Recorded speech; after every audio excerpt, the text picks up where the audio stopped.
L'alcalde Jordi Parent assegura que l'incivisme i la inseguretat han disminuït respecte a anys anteriors. Però atenció, perquè segons dades oficials del Ministeri de l'Interior, les agressions sexuals amb penetració i els robatoris amb intimidació i violència s'han incrementat en un 200% en el que va d'any. La ciutadania està molt preocupada per aquestes dades.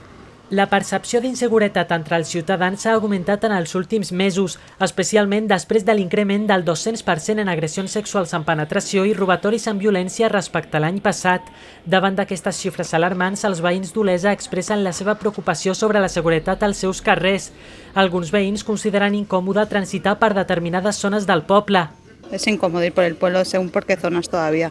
Tot i que la taxa de criminalitat general ha disminuït un 2,92%, aquesta reducció es deu principalment a una baixada en delictes lleus, com els furts o els robatoris. L'augment de la violència fa que la població tingui més precaucions, especialment de nit. Yo he hablado con personas que dicen que, por ejemplo, aquí en la Rambla por la noche no se puede pasar porque ha habido varias broncas y varias cosas. Els veïns veuen aquestes xifres d'augment en delictes greus com alarmants per a un poble tan petit.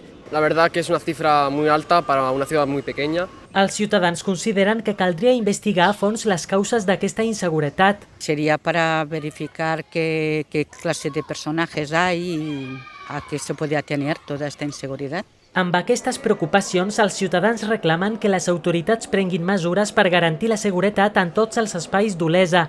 Les dades no només són números, són una realitat que afecta el benestar de tots.